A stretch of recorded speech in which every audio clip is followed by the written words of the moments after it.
नाही निपराध आम्हा कोणामध्ये भेद, तुका म्हणे नाम अवघे अमुचे हे धाम, माय बापाची लाडकी कळो आले हे लौकिकी, पांडुरंगा करू प्रथम नमन, दुसरे चरण संतांचिया, त्यांच्या कृपा दाणे कथेचा विस्तारू, बाबाजी सद्गुरु दास तुका.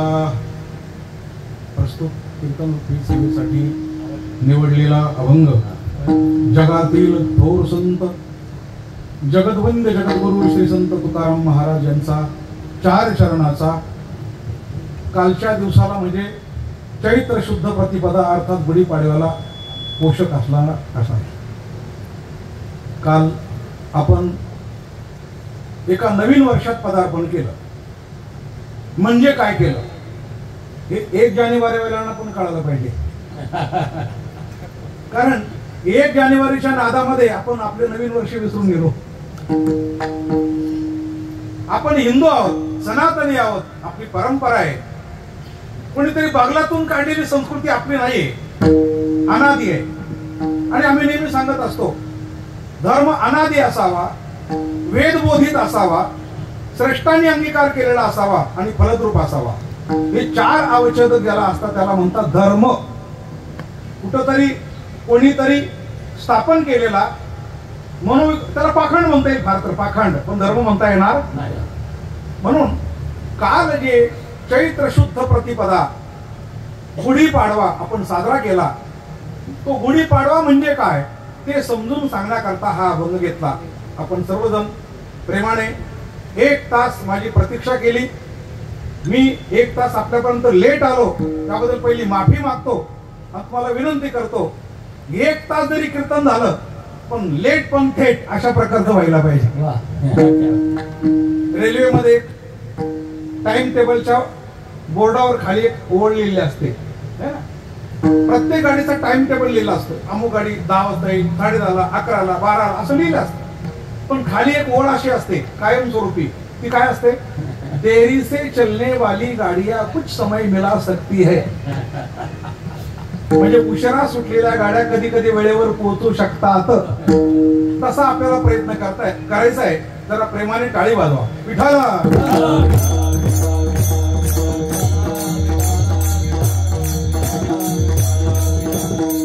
आपला हा कोकण प्रांत हा साधू संतांच्या पदस्पर्शाने अत्यंत पवित्र झालेला आहे. हरिभक्तपरायण बाळा महाराज कांबेकर यांच्या नेतृत्वात म्हणजे पवित्र स्पर्शाने, नेतृत्वाने, ज्ञानाने आपण सर्वजण आणि एका विशिष्ट प्रकारच्या चांगल्या चाकोरीत चाललेले आहात. म्हणून काही गोष्टी मुद्दाम आवर्जून सांगाव्याशा वाटतात की धर्माचं पालन याचाच अर्थ असा की करणे पाखंड खंडन. पाखंडाचं खंडन हे धर्माचं पालन आहे. वास्तविक संतांनी धर्म स्थापन केलेलं नाही आहे, त्याचं पालन केलं. पण त्या पालनामध्ये जे कोणी पाखंड मिश्र केलं त्याचं खंडन करण्याकरता संत इथं आले. म्हणून आपल्याला पाखंडाचं खंडन पण केलं पाहिजे. बऱ्याच वेळेला चुकीच्या परंपरा 1 जानेवारीला आपण वर्षारंभ मानत होतो. आपल्या देशावर इंग्रज आले, काही दिवस राज्य करून गेले, पण ते गेले तरी अजून आपण 1 जानेवारीचा वर्षारंभ काही सोडला नाही. आपण त्यांनी काय केलं? चैत्र गुढीपाडव्याचा 1 जानेवारी करून टाकला. भारताचा इंडिया करून टाकला. आईची मम्मी, रविवारचा संडे, बरोबर आहे ना? हे सगळं बदलत ते गेले तरी पण अजून 76 वर्ष तरी आपण आपल्या मूळ संस्कृतीवर आलेलो नाही. म्हणून खऱ्या अर्थाने काल आपल्या वर्षाचा नवीन आरंभ झाला आणि त्याला म्हणतात गुढीपाडवा. विठ्ठल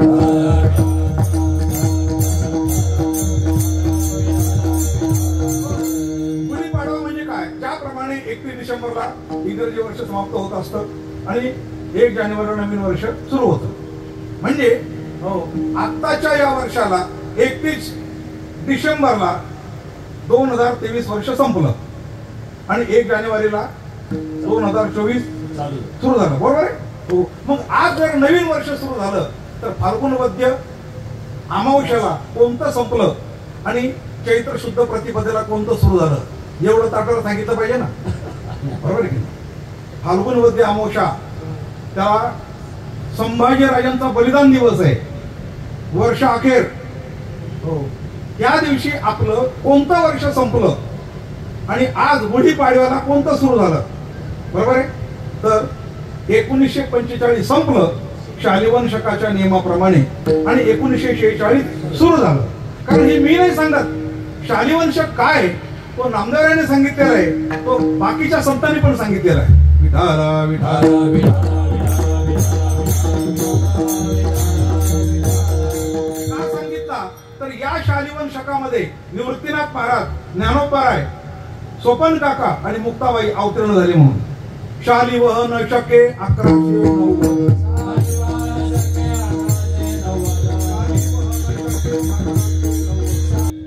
शालिवाहन शके 1190 निवृत्ती आनंद प्रगटले.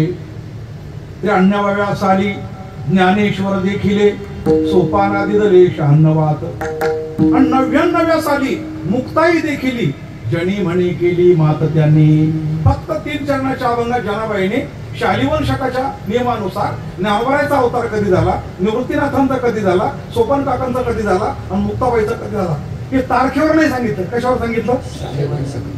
तिथीवर सांगितलं, शालिवाहन शकावर. आणि असा जो शालिवाहन आहे, नामदार म्हणतात तो हा शालिवाहन, तो हा शालिवाहन.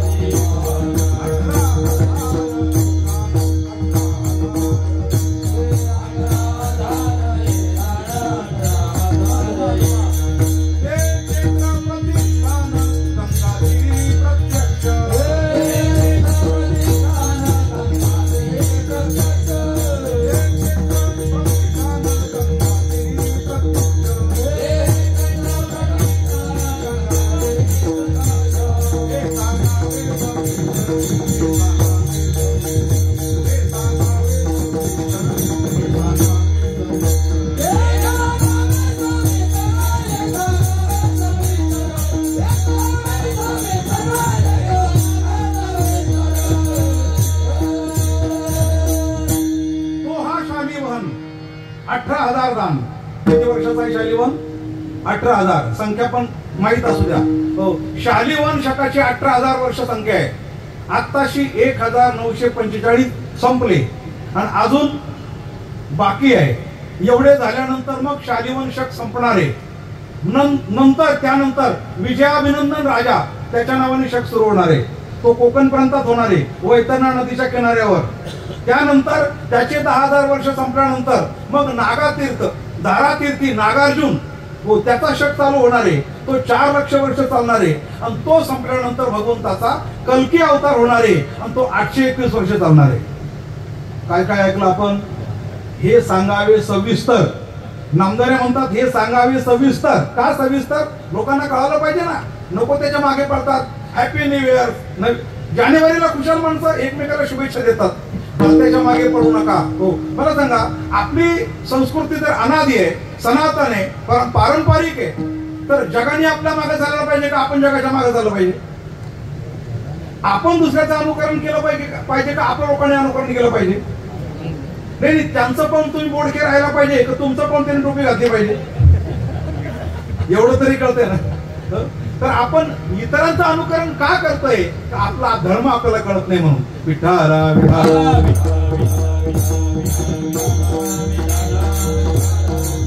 कळत नाही या विषयाकरता मी आणखी 2 दृष्टांत देतो.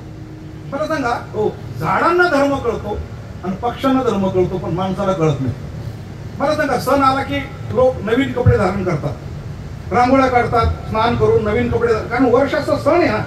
मग सण आल्यानंतर जसे माणसं नवीन कपडे धारण करतात, हो, त्याप्रमाणे आपल्या देशातले, आपल्या भारत देशातले रानात राहणारे झाडं हे नवीन पालवी कधी धारण करतात? कोणत्या महिन्यात? डिसेंबर, चैत्रात. का बरं? वृक्षांना माहिती आहे की चैत्र महिना हा आमच्या वर्षाचा पहिला महिना आहे आणि म्हणून ते नवीन कपडे म्हणजे नवीन पालवी परिधान करून नवीन वर्षाचं स्वागत करतात. हे झाडांना कळतं पण माणसांना कळत नाही. आता प्रमाण सांगू. कुठती तरुवर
पालवी कधी फुटते?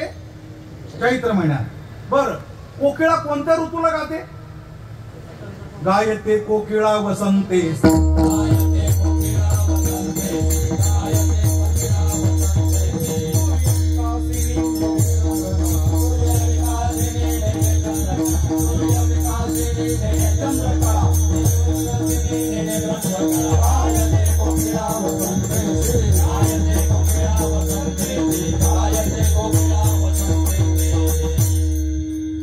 वसंत ऋतूलाच का गाते?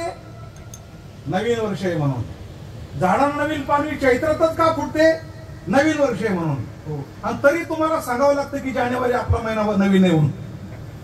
वृक्षांना कळतं, पक्ष्यांना कळतं, पण माणसांना, माणूस नावाचा प्राणी म्हणजे फार बुद्धिमान आहे, फार अतिरेक करणार आहे. निसर्गाचा ऱ्हास करणारा जर कोणी असेल पहिला तर कोण आहे?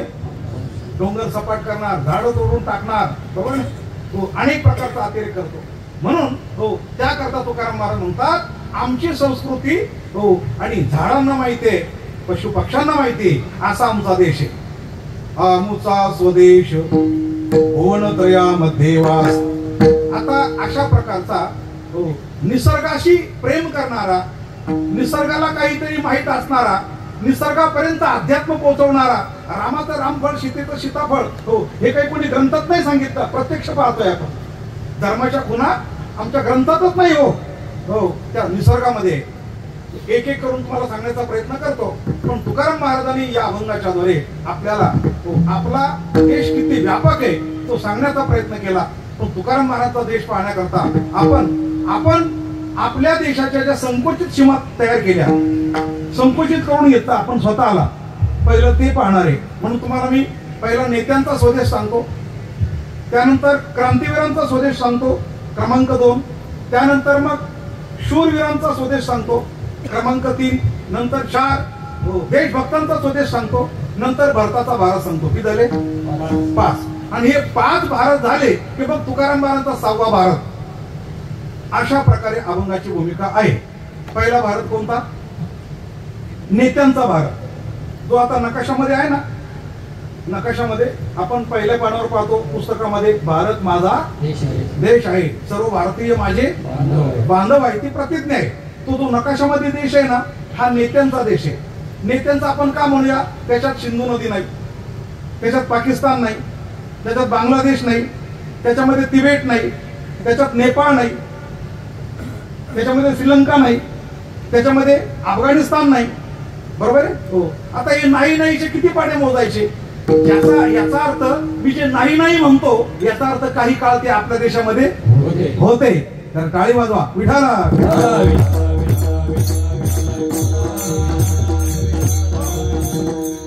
ते जर आपल्या देशाचे भाग नसते तर आपले मंदिर तिथं कोणी बांधले असते?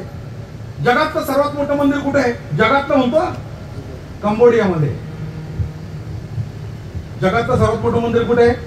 कंबोडियामध्ये. तिथे एक तरी हिंदू आहे का? कोण राहत आहे तिथं? मग हिंदू नाही तर मग बांधलं कोणी? तर याचा अर्थ असा, ज्या काळात ते मंदिर बांधलं त्यावेळेला तो हिंदू देशाचा एक भाग होता आणि सगळे हिंदू तिथं राहत होते गुण्या गोविंदाने. त्या राजाने जे बांधलं तो राजा हिंदू होता. पण आज तिथं कोणी हिंदू शिल्लक राहिलेला, मंदिर मात्र विराजमान आहे. ते कसं काय राहिलं? बाकीचे धर्माले मग तोडलं का नाही? ते तोडताच येत नाही. त्याच्यात सिमेंट किंवा लोखंड काही वापरले, दगडामध्ये दगड सगळे तोडताच येत नाही. त्यापेक्षा त्यांनी ते शो पीस म्हणून, शोभा म्हणून जतन करून ठेवले. जरा सर्च करा गुगलवर आणि फक्त असं लिहा अंकोर वाट. काय लिहा? अंकोरवाट हे तुम्हाला ताबडतोब भरावरती येईल सगळं. किती मोठं आहे त्याचं कंपाऊंड, त्याचं मंदिर, त्याची मूर्ती. हो, गेट पासून प्रवेश केल्यानंतर मूर्तीपर्यंत जायला 4 किलोमीटर चालावं लागतं. दरवाजापासून तर मूर्तीपर्यंत जाण्याकरता किती 4 किलोमीटर जावं लागतं. अशा प्रकारचं जागतिक कीर्तीचं जे मंदिर आहे त्याला म्हणतात अंकोरवाट, आणि ते आहे कंबोडियामध्ये. मग आपला देश कंबोडिया हा आपला एका काळात आपला भाग होता, बरोबर आहे. हो, किती म्हणजे भारत देश हा किती व्यापक होता. आणखी तुम्हाला सांगू, इंडोनेशियामध्ये 1 महिनाभर रामलीला होतात. आता रामाचं त्यांचा काय संबंध, ते इस्लाम राष्ट्र आहे, परंपरा तशी चालू आहे. थायलंड मध्ये राजधानीला अयोध्या म्हणतात. थायलंडची राजधानी अयोध्येला तिचं नाव काय, तिचं अयोध्या. राजधानीला अयोध्या का म्हणायचं, राजाला राम म्हणतात. ते राजा कोणताही हो, किती बदले हो, पण त्याला काय म्हणायचं, जसं आपल्याकडे PM म्हणतो, प्राईम मिनिस्टर, तिकडे काय म्हणतात राम. थायलंडच्या राजाला राम का म्हणतात आणि थायलंडच्या राजाला अयोध्या का म्हणतात, कारण तिथं आपली संस्कृती अजून आणते. याचा अर्थ काही काळ तो आपला भाग होता. इंडोनेशिया आपला होता, थायलंड आपला होता, कंबोडिया आपला होता. हो, ही आपल्या देशाची व्यापकता आहे. विठाला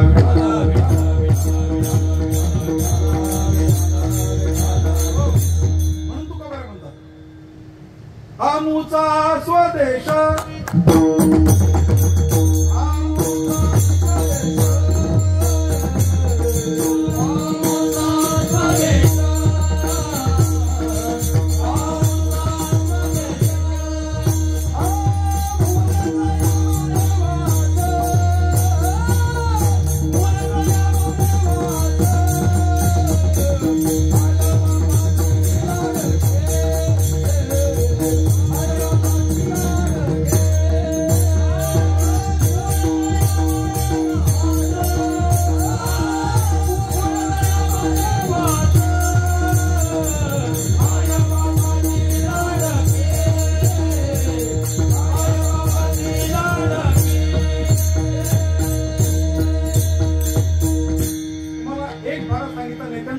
भारतामध्ये नेपाळ नाही, सिंधू नदी नाही, पाकिस्तान नाही, बरोबर आहे.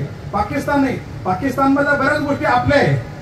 तक्षशिला काय, ज्या तक्षशिलेमध्ये, बरोबर आहे, ज्या तक्षशिलेमध्ये हो राजा चंद्रगुप्त मौर्य तयार झाला, हो बरोबर आहे, ज्याच्यामध्ये आपले शूरवीर जन्माला आले, बुद्धिमान जन्माला आले, हो ती तक्षशिला पाकिस्तान मध्ये गेली. सिंधू नदी, अखंड सिंधू नदी पाकिस्तान मध्ये गेली. अर्थात हा नेत्यांचा भारत आहे, तुकडे टाकडे झालेला, काटछाट झालेला, आणि जो आपल्याला आता फक्त पुस्तकामध्ये शिकवला जातो हो की हा भारत माझा देश आहे. त्याच्यातूनही काश्मीर जाता जाता वाचला.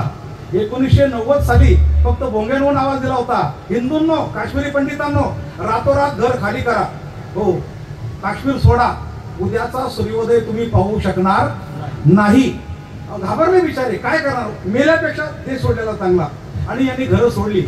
पण मला कीर्तना सांगायला लाज वाटते, हो ही घरदार सोडत असताना त्यांनी मुली पाहून ठेवल्या होत्या, स्त्रिया पाहून ठेवल्या होत्या, हो ही तुला ही मला, अशा प्रकारे. आणि अक्षरशः त्या बळकावून घेतल्या मुली आणि स्त्रिया. आणि काश्मीरी पंडित काश्मीर सोडून पळून आले. त्या गोष्टीला 30 वर्षे होऊन गेले. वाट पाहत होते, आम्हाला आमचं पुनर्वसन होईल का, आम्हाला आमची जमीन मिळेल का, आम्हाला आमची घरं मिळतील का, वाट पाहत होते. ती वेळ जर आपल्यावर आली तर आपण काय केलं असतं. पण ते बिचारे काश्मीरी पंडित कुठेतरी जगले, राहिले, हो. आणि शेवटी सरकार बदललं, आत्ताचं सरकार आलं, आणि त्यांनी राम मंदिरापेक्षा या मुद्द्याला प्राधान्य दिलं, आणि काश्मीरी पंडितांचं पुनर्वसन केलं. ते पुन्हा आपल्या आपल्या जमिनीकडे, आपापल्या घराकडे गेले 30 वर्षानंतर. मला एवढं सांगायचंय, 1990 साली काश्मीर सोडत असताना हो त्याही वेळेला भारताला पंतप्रधान होते का नव्हते, राष्ट्रपती होते, पोलीस होते, मिलिटरी होती, संविधान होतं, तरी त्याला काश्मीर सोडावं लागलं. आता परत एक शब्द उच्चारतो, त्याही वेळेला राष्ट्रपती होते, पंतप्रधान होते, पण नरेंद्र मोदी नव्हते. त्यामुळे त्यांना काश्मीर सोडावं लागलं. ही गोष्ट नाकारता येणार नाही. विठाला विठाला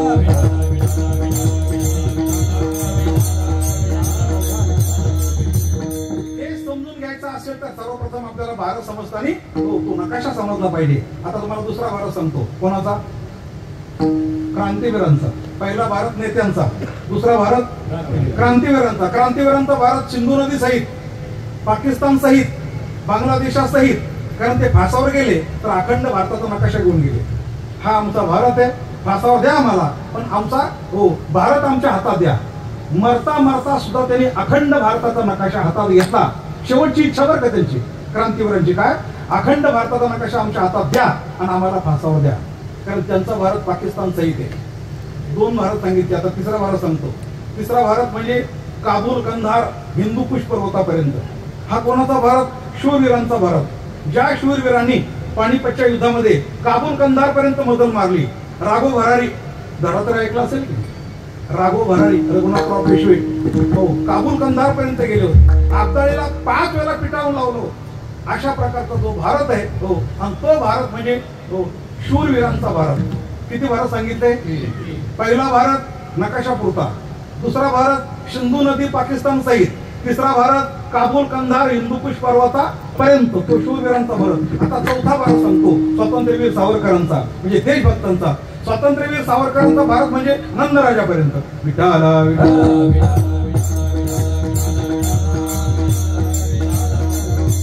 स्वातंत्र्यवीर सावरकर 3 पुस्तकं तुमची मुद्दाम त्याची नावं तुम्हाला सांगतोय. कधीतरी वेळ मिळाला तर गाथा वाचा, ज्ञानेश्वरी वाचा, सगळं वाचा, पण हे 3 पुस्तकं सुद्धा वेळ काढून वाचा.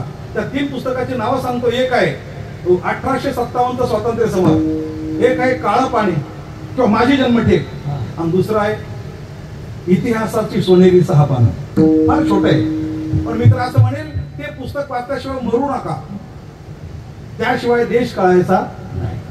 नंदराजापर्यंत ती आपली परंपरा आहे. विस्तार करायला मला वेळ नाहीये, घड्याळ पुढे चाललेले आहे. आता मला 4 भारत सांगितल्यानंतर 5वा भारत सांगायचा आहे. मी तुम्हाला कीर्तनानंतर परत विचारणार आहे बरं का, म्हणजे भारताच्या सीमा विचारणार आहे. पहिला भारत नेत्यांचा, 2रा भारत क्रांतीवीरांचा, 3रा भारत शूरवीरांचा, 4था भारत स्वातंत्र्यवीर सावरकरांसारख्या देशभक्तांचा, आणि 5वा भारत भारताचा. विठाला विठाला.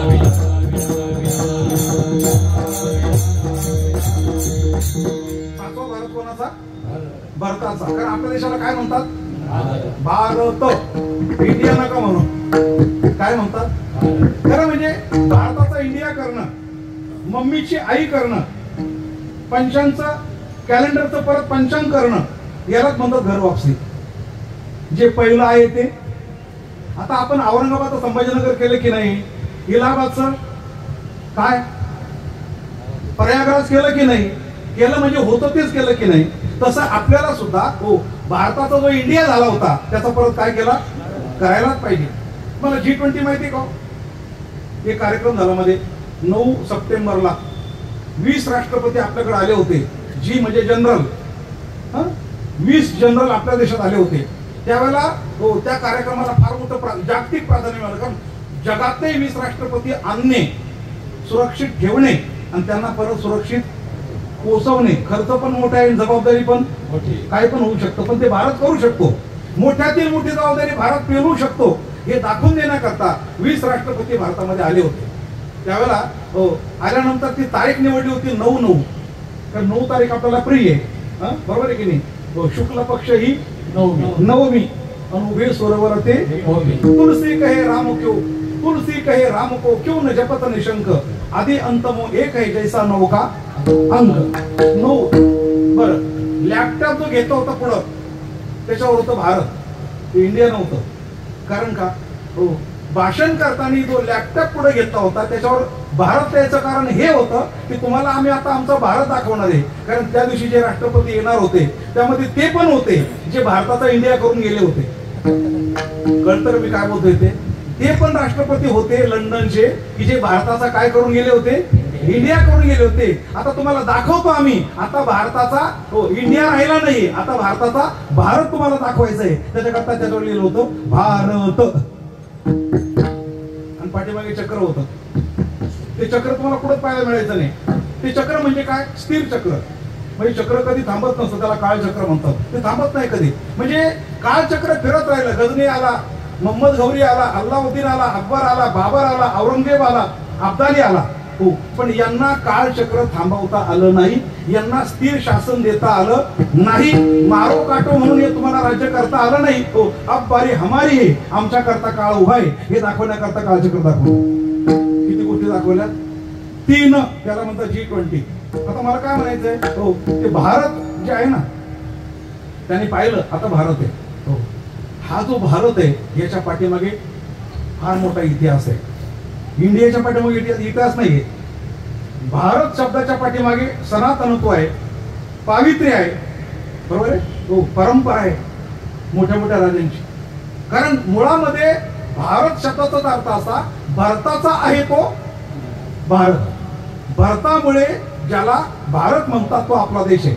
अमेरिकेला अमेरिका का म्हणतात आपल्याला माहित नाही, पाकिस्तानला पाकिस्तान का म्हणतात आपल्याला माहित नाही, बरोबर आहे, लंडनला लंडन का म्हणतात माहित नाही, पण भारताला भारत का म्हणतात, कोणामुळे, भारतामुळे, बरोबर आहे ना. सोपं आहे ना. अजून तुमचे चेहरे फार उतरलेले दिसत मला. अजून तुम्हाला काही समजतंय हे मला समजत नाही. अजून तुम्हाला समजतं तर मग तुम्ही त्याला थोडंसं स्माईल करा जरा, हो की तुम्हाला कळतंय म्हणून. आपल्या देशाला भारत का म्हणतात, भारतामुळे म्हणतात. कोणत्या भारतामुळे पडला प्रश्न. आणखी तुम्हाला मी 4-5 भारताची नावं सांगतो. एक भरत, दुष्यंत आणि शकुंतला पुत्र भरत, तो पण राजा होता, पराक्रमी होता. एक राजा दुष्यंत आणि शकुंतला पुत्र भरत. एक राजा दशरथ आणि कौशल्यचा आपला कैकेयीचा पुत्र भरत, तो पण भरत होता, सम्राट होता, तो पण राजा होता, पराक्रमी होता, चारित्र्य संपन्न होता, हो तो एक भरत. तिसरा भरत जड भरत. आणि चौथा भरत ऋषभदेवाच्या 100 पुत्रांपैकी 81 पुत्र कर्माने ब्राह्मण झाले, 9 नारायण निवडले, 9 कुमार निवडले, हे झाले. अहो 100 पुत्र आहे ना, 100तून 81 कर्माने ब्राह्मण झाले, 9 नारायण निवडले. नारायण म्हणजे तुम्ही जे म्हणता ना 9 नारायण, बरोबर ना, हो अविर्होत्र, द्रुमिल, चमस, करभाजन, अविर्होत्र, कवी, हे जे नारायण आहे 9 नारायण, हो नवनाथ, हे ऋषभदेवाचे पुत्र आहेत. 81 पुत्र कर्माने ब्राह्मण झाले, 9 नारायण निवडले, 9 कुमार निवडले, किती राहिले, 1, बरोबर ना. हे 99 झाले. आता 1 राहिला. तो जो 1 आहे त्याचं नाव भरत.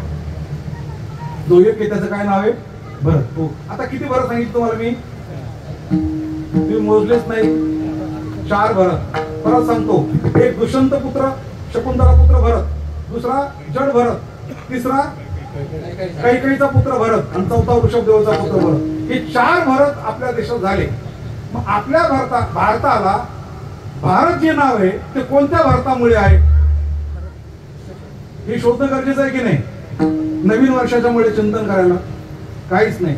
अहो समजा तुम्हाला जर करोडपती मध्ये हा प्रश्न आला, कोण बनेगा करोडपती, आणि तुम्हाला हा प्रश्न 1 कोटीवर आला है ना. आता तुम्हाला 1 कोटी जिंकायचे आणि 4 भरत तुमच्या समोर मांडलेले, तुम्ही 3 बाद करून एकावर बोट ठेवायचे, पैसे किती मिळणार आहे, 1 करोड. आणि तुमची लाईफ लाईन संपलेली आहे. ते 300 प्रकार असतात ना ते सगळे संपलेले. आता तुम्हाला भारताचं नाव सांगताना हो जर विचार करायची वेळ आली, कोणाला विचारता पण नाही का, ती लाईफ लाईन संपलेली, विचारणार कोणाला, विचारता पण येत नाही. 1 कोटी रुपये हरणार आहे. बरं तुम्ही भारतीय आहात, तुम्हाला सगळे भारत माहिती, फक्त आपल्या भारताला भारत का म्हणतात एवढं फक्त माहिती पाहिजे, बरोबर ना.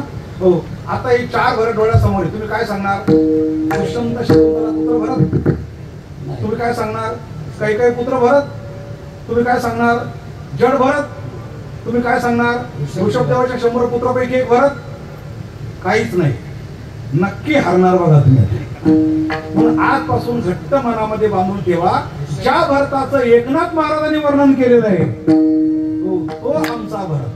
काय म्हणतात एकनाथ महाराज, तो ज्येष्ठ पुत्र भरत जान, नारायणी परायण, अद्यापि भरत वर्ष उच्चारण, त्याचे नामे जान विख्यात, भरते खाती केली उदंड, या लागी म्हणती भरतखंड, आणि काही त्याचा प्रताप प्रचंड, त्याचा वितंड तो ऐका. कळलं का, या लागी म्हणती भरतखंड, विठ्ठला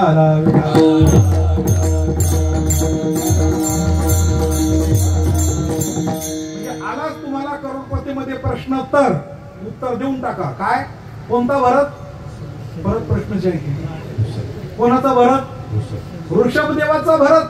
अहो त्या B.R. चोप्राने तुम्हाला रामायण दाखवलं, महाभारत दाखवलं, बरोबर, त्याच्यात दाखवलं ना सगळं, पण तुमचं पुढे लक्ष येते. B.R. चोप्राने रामायण दाखवताना सर्वात सुरुवात करताना काय केलं, एक चक्र दाखवलं, चक्र. आठवतं का तुम्हाला, महाभारतात काय दाखवलं पहिले, चक्र. एक काळा पडदा, मग चांदण्या टिप टिप टिप चांदण्या, धूर, मग एक योगी है ना, मग चंद्राची कोर, मग ते तीर्थचक्र, आणि मग आवाज, हळूच आवाज आला, मैं समय हूं. गेले विसरून सगळे ना. काय गोड आहे, काय त्याचं डोकं आहे, तो काळ आहे. हा बोलणारा कोण आहे? मैं समय हूं. आज मैं आपको वो कथा सुनाने जा रहा हूं जो कुरुक्षेत्र में हुई थी. आणि मग ते टिप टिप वातावरण सुरू झालं. तिथून महाभारत सुरू झालं. काय करायला पाहिजे याच्यापेक्षा आणखी त्यांना तुमच्याकरता काय काय करायला पाहिजे? सिनेमावाले सुधारले पण नको नको बोलू त्यांना. बिचारे आयुष्यभर सिनेमा तयार करत राहिले, शेवटी महाभारत दाखवलं. आयुष्यभर सिनेमा बनवले, शेवटी रामायण दाखवलं. ते कृत्याकृत्य झाले, पण आपलं काय? विठ्ठला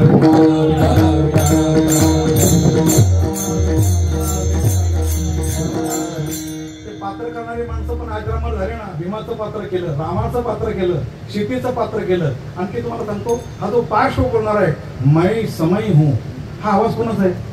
काळाचा आहे. पण काळाचा आवाज काढणारा कोण आहे? आमच्या भारतामध्ये काळाचा आवाज हुबेहूब काढणारा माणूस आहे. त्याचं नाव आहे हरीश भीमानी. नाव काय त्याचं? हरीश भीमानी. मला एवढं सांगायचं होतं हो की रामायण महाभारत सुद्धा आपल्या देशामध्ये जे झाले त्याच्यात घेण्यासारखं खूप आहे.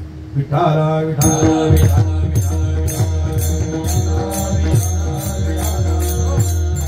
महाभारताची सुरुवात ही ऋषभदेवापासून झालेली आहे, ही ध्यानात ठेवा. तर ऋषभदेवाचा पुत्र भरत. तुकोबारे म्हणतात अशा प्रकारे हो आमचा भारत आहे. आता 5 भारत तर ते आपलेच आहे. पहिला भारत, दुसरा भारत, तिसरा भारत, चौथा भारत, 5वा भारत. बरोबर आहे? 5वा भारत म्हणजे भारताचा भारत. मग तुकाराम महाराज तुमचा कोणता भारत? तुकोबारे म्हणतात भारताचा भारत म्हणजे समुद्रवलंकित पृथ्वी एवढाच आहे. भारताला सुद्धा सीमा आहे. किती मोठे? समुद्रवलंकित. तेने दिगमंगळ जिंकिले आणि समुद्रवलयांकित राज्य केले. याचा अर्थ त्याची सत्ता कुठपर्यंत होती? समुद्रवलयांकित पृथ्वीवर त्याची सत्ता होती. तुकाराम महाराज तुमचा भारत किती मोठा आहे? तुकोबारे आमचा भारत आहे ना, स्वर्ग मृत्यू पाताळ असा तिन्ही लोक. भुवनत्रय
जगाचा अभ्यास करत असाल. अमेरिका म्हणजे काय, लंडन म्हणजे काय, रशिया म्हणजे काय, युक्रेन म्हणजे काय.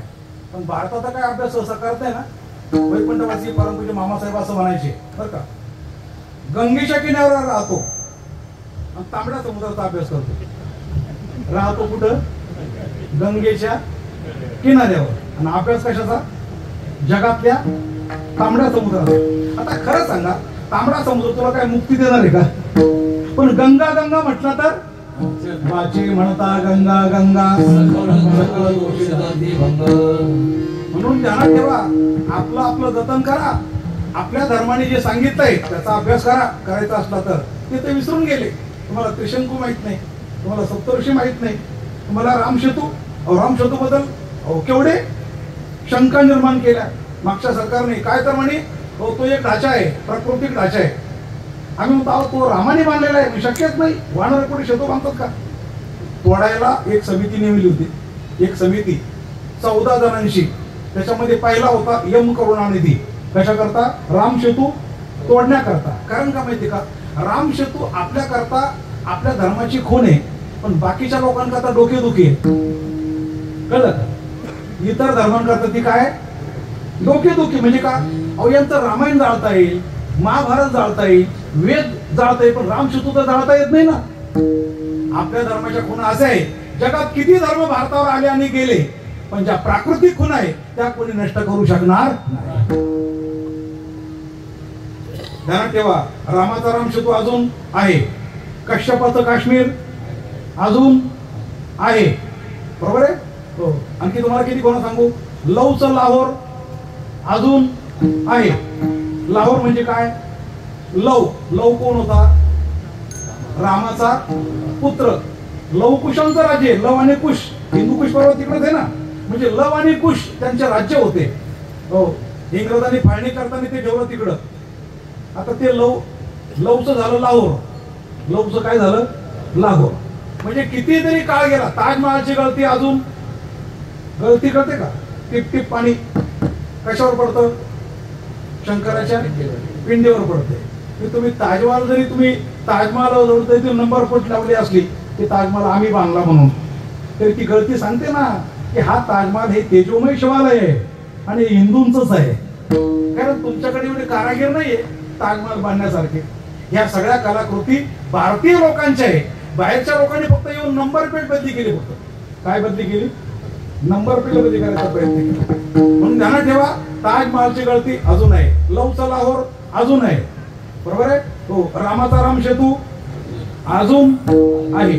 हो, कंबोडियामध्ये थायलंडमध्ये आपली संस्कृती अजून आहे. हो, म्हणून ती कधी नष्ट होणारी संस्कृती नाही. म्हणून तुकाराम महाराज म्हणतात, आम्ही नुसते समुद्रावलंकित पृथ्वीचे राजे नव्हतो. किती आमुचा स्वदेश वनत्रया मध्ये वास. त्रिभुवनात म्हणजे स्वर्गात, मृत्यू, पाताळ, हे तिन्ही लोकात आमचं राज्य. आणि तुकाराम महाराज इतके ज्ञानी होते, व्यापक विचाराचे होते की आमचा भारत महान आहे, आमचा देश महान आहे. आणि ज्याला आपल्या देशाची व्यापकता कळते, ज्याला जगाची व्यापकता कळते, तो जगनियमता सुद्धा त्याच्यावर प्रेम करतो. आईसे मीची होवनी पांडवा, करती माझी सेवा. भगवंताला कोणते भक्त आवडतात, ज्ञानी त्वात्मैव मे मतम. अर्थ आवडतो का, जिज्ञासू आवडतो का, अर्थार्थी आवडतो, कोण आवडतो, ज्ञानी.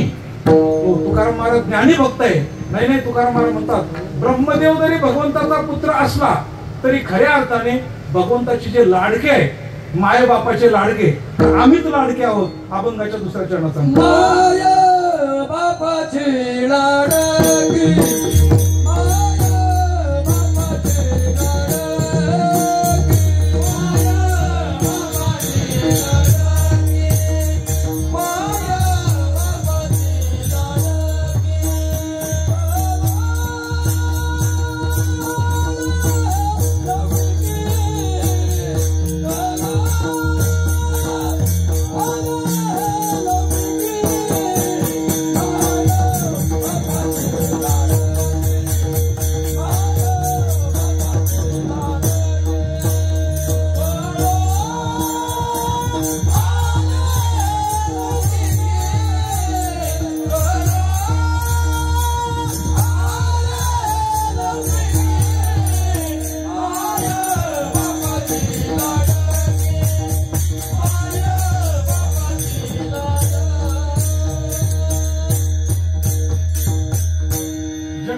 परमात्म्याचे संत हे लाडके असतात.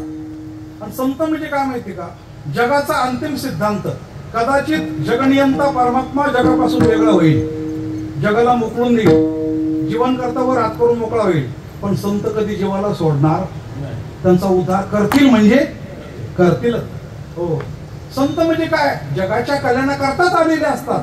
त्यामुळे देवाने जरी जग सोडलं तरी संत कधी आपल्याला सोडणार, कधीच सोडणार.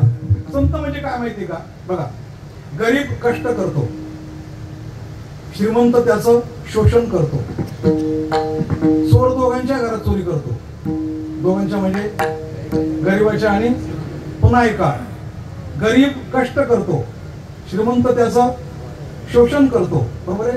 चोर दोघांच्या घरात चोरी करतो, डॉक्टर तिघांकडून बिल वसूल करतो, वकील चौघांनाही गुमराह करतो, नेता 5 जणांवर राज्य करतो, स्मशानवाला 6 जणांना सारखं जाळतो, आणि संत 7 जणांना सारखीच मुक्ती देतात. अंतिम निर्णय संतांचा आहे. अंतिम निर्णय कोणाचा आहे, संतांचा. किती कितीतरी संतांबद्दल बोलता येईल आपल्याला. स्वतः पुढे हरतो त्याला म्हणतात भोगी. स्वतः पुढे हरतो त्याला म्हणतात भोगी. स्वतःला समजून घेतो त्याला म्हणतात साधक. स्वतःचा त्याग करतो त्याला म्हणतात त्यागी. स्वतःला दंड देतो त्याला म्हणतात विरक्त. स्वतःच्या स्वरूपात रममाण असतो त्याला म्हणतात मुक्त. स्वतःला विसरतो त्याला म्हणतात भक्त. आणि स्वतःला जे मिळालं ते जगाला देत फिरतो त्याला म्हणतात संत. निज घेऊन फिरती आपल्याला जे शेवितो हार असं वाटितो अंतिम साथ. म्हणून ध्यान ठेवा, फक्त तुम्ही सगळ्यांजवळ बसायचा प्रयत्न करा आणि मग शेवटी 15 मिनिट संतांजवळ बसा. बसून पहा, तुम्हाला अनुभव येईल. 15 मिनिट फौजी जवानाजवळ बसा. 15 मिनिट लाईफ इन्शुरन्सचा एजंट वाल्याजवळ बसा. 15 मिनिट नेत्याजवळ बसा. 15 मिनिट किराणा दुकानवाल्याजवळ बसा. 15 मिनिट बेवड्याजवळ बसा. 15 मिनिट बायकोजवळ बसा. 15 मिनिट संतांजवळ बसा. आता कारण सांगतो. 15 मिनिट फौजी जवानाजवळ बसा. समर्पण काय असतं तो तुम्हाला एका मिनिटात दाखवून दे. मी आज आहे उद्या नाही, पण मरता 10-12 तरी मारील. समर्पण काय असतं ते फौजी जवळ बसा. 15 मिनिट त्याच्याजवळ बसा. 15 मिनिट एजंट जवळ बसा. एजंट तो म्हणतो जगण्यापेक्षा मरण्यात किती लाभ आहे. नाही कळत मग. जगण्यापेक्षा मरण्यात किती, LIC मरण्यात किती लाभ. 15 मिनिट त्याच्याजवळ बसा. 15 मिनिट नेत्याजवळ बसा. न शिक्षण घेता किती लोकांना आपण फसवू शकतो हा अनुभव आहे. शिक्षण न घेता आपण किती लोकांना फसवू शकतो. 15 मिनिट बेवड्याजवळ बसा. जगणं किती सोपं आहे. सोपं आहे ना, का अवघड आहे काय. जगणं किती सोपं आहे. 15 मिनिट बायकोजवळ बसा. जगणं किती अवघड आहे. आणि 15 मिनिट संतांजवळ बसा. हो, जीवन म्हणजे काय ते समजून सांगते. बैसता संताचे संग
अंतिम सिद्धांत असायचं कारण एक आहे की तुकाराम महाराज म्हणतात आम्हाला आपलांसारखा कोणी नाही.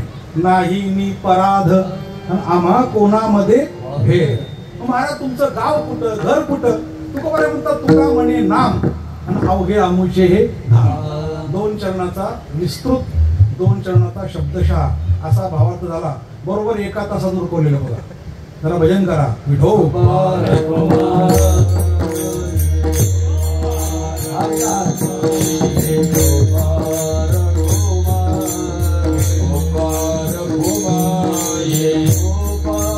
आपला सप्ताह चालू आहे. आपल्या कोकण प्रांताला कोणाची दृष्ट लागू नये, कारण कोकण प्रांतातली क्रांती काही वेगळीच आहे. राम मंदिरासाठी आम्ही ज्यावेळेला अयोध्येला गेलो त्यावेळेला पाहिलं की तिकडील उस्मानाबाद बीडचे काही लोक होते. जवळजवळ 2700 लोक होते. आपले 1,600 होते. पण आपल्या 1,600 रायगड मधल्या टाळकऱ्यांनी अयोध्या गाजून टाकली. आपली टाळाची पद्धत, धोतर, टोपी, आपले दीपकराव गायकवाड वगैरे नेतृत्व करत होते. महाराज तुम्ही पण होते अयोध्येला अनेक. कारण अयोध्या म्हणजे काय, आतापर्यंत 76 लढे झाले आणि 4.25 लाख हिंदू मरण पावलं. जगात हा असा लढा कोणी दिलाच नाही. 1528 साली बाबरने आक्रमण केलं, तेव्हापासून तर 6/12/92 पर्यंत लढे देतच राहिले.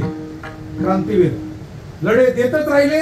गोळ्या चालवल्या, तलवारीने मारले, रक्ताचे पाट वाहिले, शरावी नदी रक्ताने वाहिली.